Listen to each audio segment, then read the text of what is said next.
வணக்கம் மாணவர்களே, நாங்கள் இன்றைய தினம் ஆசிரியர் போட்டி பரீட்சைக்கு வரக்கூடிய சில வினாக்களை தான் இந்த காணொலியில் பார்க்க போகிறோம். காணொலிக்குள்ளே போகிறதுக்கு முதல்ல எங்களுடைய கல்விக்குற சேனலை சப்ஸ்கிரைப் பண்ணாதவங்க மறக்காமல் சப்ஸ்கிரைப் பண்ணிவிட்டு பாருங்கள். ஓகே, நாங்கள் ஆசிரியர் போட்டி பரீட்சைக்கு தேவையான சில வினாக்கள் மற்றும் விடைகளை இந்த காணொலியில் பார்த்துக்கொள்ளலாம்.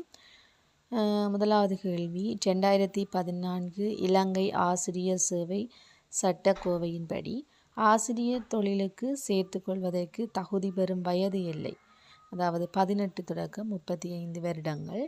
இது 2014.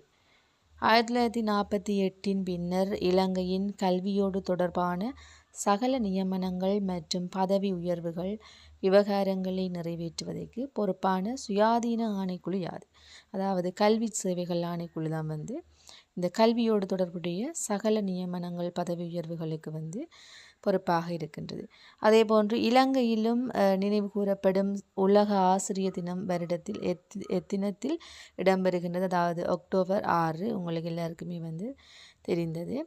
அதே போன்று 1994ஆம் ஆண்டு இலங்கையின் ஆசிரியர் தொழிலில் இடம்பெற்ற முக்கிய நிலை மாற்றம் யாதுன்னு சொல்லி பார்க்கல இலங்கை ஆசிரியர் சேவை தாபிக்கப்பட்டமை நாங்கள் இங்கே பார்க்கக்கூடிய மாதிரி இருக்கும். அதே போன்று சுற்று நிருபம் ஒன்றின் மூலம் இலங்கையின் பாடசாலைகளை பிரபலமானவை, பிரபலமற்றவை, கஷ்டமானவை என்று கொள்கையை நடைமுறைப்படுத்துவதற்காக வகுக்கப்பட்டுள்ளன என்ற அடிப்படையில் தேசிய ஆசிரியர் இடமாற்றங்களை நடைமுறைப்படுத்துவதற்கு என்ற அடிப்படையில் நாங்கள் இதனை பார்த்து கொள்ளலாம். தொடர்ந்தும் ஏனைய வினாக்களை பார்த்து கொள்வோம். அதாவது 2021ஆம் ஆண்டு கல்வி அமைச்சின் புள்ளி விபரப்படி மொத்தம் எத்தனை அரச பாடசாலைகள் இருக்கின்றன என்று பார்க்கின்ற போது 10,152 பாடசாலைகள் இருக்கின்றன. அதே போன்று 2021ஆம் ஆண்டின் கல்வி அமைச்சின் புள்ளி விபரப்படி அரச உதவி பெறும் பாடசாலைகள் பிரிவினாக்கள் எத்தனை முறை என்று சொல்லி பார்க்கல பாடசாலைகள் 48, பிரிவினாக்கள் 816ஆக இருக்கின்றது. அதே போன்று பாடசாலை ஒன்றின் கல்வி பண்புத்தர விருத்தியை மதிப்பீடு செய்வதற்கு அதிபரால் நியமிக்கப்பட்ட குழு எது என்று பார்க்கின்ற போது உள்ளக மதிப்பீட்டு குழுவாக இருக்கின்றது. அதே போன்று பாடசாலைக்கு தேவையான தர உள்ளீட்டு பொருட்கள், சேவைகள் போன்றவற்றை பெற்றுக்கொள்வதற்கு 2018, 2026 மூலம் அங்கீகாரம் அளிக்கப்பட்ட பாடசாலை குழு யாது என்று பார்க்கின்ற போது பாடசாலை அபிவிருத்தி நிறைவேற்று குழுவாக இருக்கின்றது.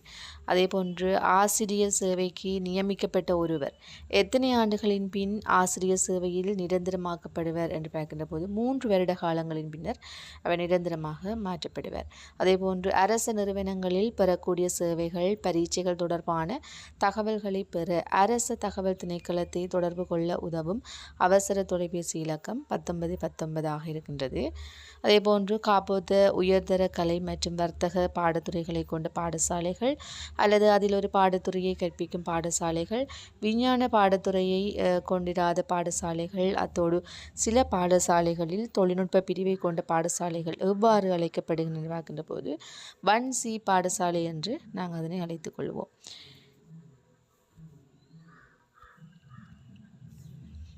தொடர்ந்து பார்க்கலாம் ஏனைய வினாக்களை. முறை சார்ந்த கற்றல் கற்பித்தலுக்கு புறம்பாக மாணவர் ஒருவர் கற்றல் அனுபவத்தையும் அறிவையும் பெற்றுக்கொள்ள பாடசாலைகளில் நடைமுறைப்படுத்தப்படும் கலைத்திட்டம் எவ்வாறு அழைக்கப்படுகின்றது? முறைசாரா கலைத்திட்டம் என்ற வகையில் அமையப்பெறும். அதே போன்று கல்வி அமைச்சில் ஆசிரியர்கள் தொடர்பான தகவல்களை சேகரித்து இற்றைப்படுத்தும் முறைமை அல்லது தரவுத்தளம் எவ்வாறு அழைக்கப்படுகின்றது? அதாவது NEMIS என்ற வகையில் அழைக்கப்படும். அதே போன்று பாடசாலை ஒன்றில் மாணவர்களை அனுமதித்தல், வகுப்பேற்றம் செய்தல் மற்றும் விலகிக் கொள்ளுதல் ஆகியவற்றுடன் தொடர்புடைய பாடசாலை பதிவேடு மாணவர் சேர்விடாப்பு என்ற வகையில் நாங்கள் இதனை பார்த்து கொள்ளலாம். அதே போன்று மாணவர் ஒருவர் பாடசாலையிலிருந்து விலகி கொள்ளும் போது பாடசாலையிலிருந்து பெற்றுக்கொள்ள வேண்டிய முக்கிய ஆவணம் பாடசாலை விடுகை பத்திரம். ஆசிரியர் ஒருவருக்கு லீவு உரிமை அல்ல, சலுகை என தாபன கோவையில் குறிப்பிடப்பட்டு உள்ளது. ஆசிரியர் ஒருவர் ஒரு வருடத்தில் பெறக்கூடிய லீவுகளின் உச்ச எண்ணிக்கை 41 இருக்கின்றது. அதே போன்று அரச ஊழியர் ஒருவருக்கு பிரசவ விடுமுறை எத்தனை நாட்கள் வழங்கப்படுகின்றது? 84 நாட்கள். இலங்கையில் தெற்காசிய ஆசிரியர் பயிற்சி நிலையம் அமையவுள்ள இடம் யாது? மீபே என்ற இடத்துல அமைந்துள்ளது. இலங்கையில் மேற்கத்திய கல்வி முறையை முதலில் அறிமுகப்படுத்தியவர்கள் போர்த்துகீயர்களாக இருக்கின்றார்கள். அதே போன்று முன்பள்ளி பாடசாலை முறையை முதலில் உலகிற்கு அறிமுகம் செய்தவர் மரியா மொண்டிசூரி என்பவர் காணப்படுகின்றார்.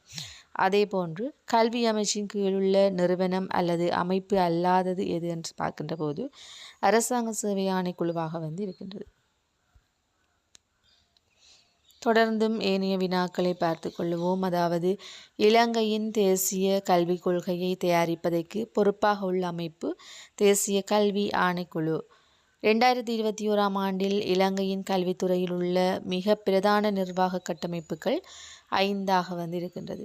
அதே போன்று தற்போது தரம் 5 புலமை பரிசில் பரீட்சையில் சித்தியடையும் மாணவர்களுக்கு தரம் 6 தொடக்கம் 11 வரை ஒரு வருடத்தில் 10 மாதங்களுக்கு நிதியுதவி வழங்கப்படுகின்றது. தற்போது மாதம் ஒன்றில் வழங்கப்படும் நிதியுதவி ரூபாய் 750 ரூபாவாக இருக்கின்றது. கல்விக்கான உரிமையை முதலில் ஏற்றுக்கொண்ட சர்வதேச சமவாயம் 1948ஆம் ஆண்டு மனித உரிமைகள் பற்றிய உலக பிரகடனம் காணப்படுகின்றது. தொடர்ந்தும் நாங்கள் இணைய கேள்விகளை பார்த்து கொள்ளலாம். அதாவது தரம் 1 தொடக்கம் 5 வரையான அல்லது தரம் 1 தொடக்கம் 8 வரை வகுப்புகள் நடத்தப்படும் பாடசாலைகள் 2வது அதாவது வகை 2 என்ற வகையில் காணப்படுகின்றது. அதே போன்று பாடசாலை ஒன்றின் பலம் பலவீனம் வாய்ப்பு சவால்கள் ஆகியவற்றை இனங்காண உதவும் பகுப்பாய்வு முறை நாங்கள் SWOT பகுப்பாய்வு என்று சொல்லுவோம். அதே மாதிரி பிஸ்லியும் நாங்கள் அதனை சொல்லிக்கொள்ளலாம். அதே போன்று பாடசாலை ஒன்றின் உள்ளக மதிப்பீட்டின் போது பாடசாலையின் கல்வி பண்பு தரங்கள் என்பது எத்தனை மதிப்பிடப்படும்? அதாவது 10.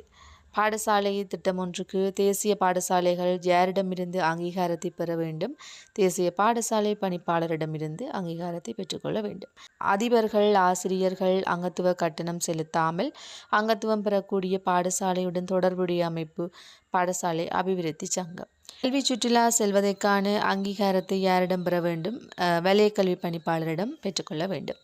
பாடசாலையின் வரலாற்றுடன் தொடர்புடைய முக்கிய ஆவணம் சம்பவ திரட்டு புத்தகமாக அமைகின்றது. பாடசாலை ஒன்றில் தரம் 6க்கு அனுமதிக்கு தேவையான முக்கிய 2 ஆவணங்கள் அவை பிறப்பு சான்றிதழ் அதே மாதிரி பாடசாலை விடுகை பத்திரம் என்பன முக்கியமாக இருக்கின்றது. முதல்நிலை ஒன்றை சேர்ந்த மாணவர்கள் பூர்த்தி செய்ய வேண்டிய அத்தியாவசிய கற்றல் தேர்ச்சிகளின் எண்ணிக்கை 45ஆக அமைகின்றது. ஓகே, தொடர்ந்து நாங்கள் 2ஆம் அதாவது பகுதி 2ற்கான வினாக்கள் சிலவற்றை பார்த்து கொள்ளலாம்.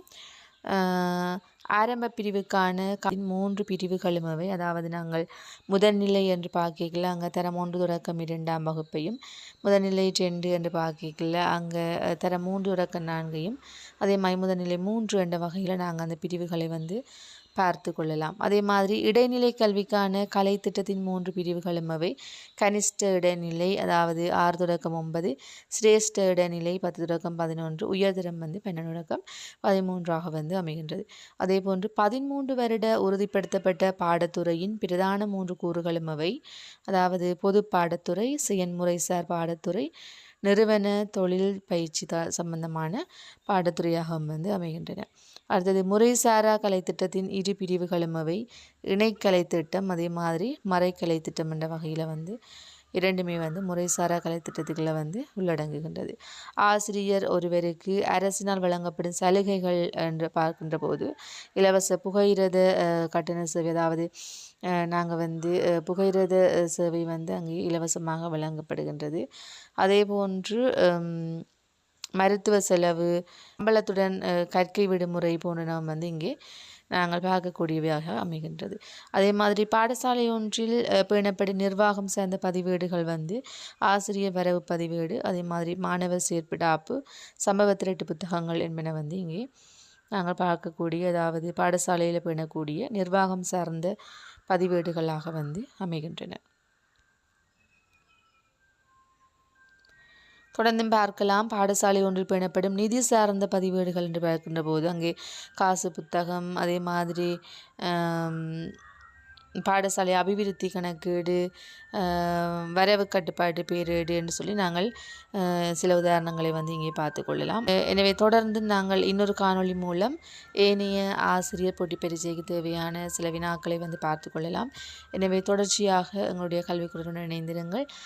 எங்களுடைய கல்விக்குரல் சேனலை வந்து சப்ஸ்கிரைப் பண்ணாதவங்க மறக்காமல் சப்ஸ்கிரைப் பண்ணிட்டு பாருங்கள். ஓகே, இன்னொரு சூப்பரான வீடியோவில் மீட் பண்ணலாம். அது வரைக்கும் தொடர்ந்து இணைந்திருங்கள் கல்விக்குரலுடன்.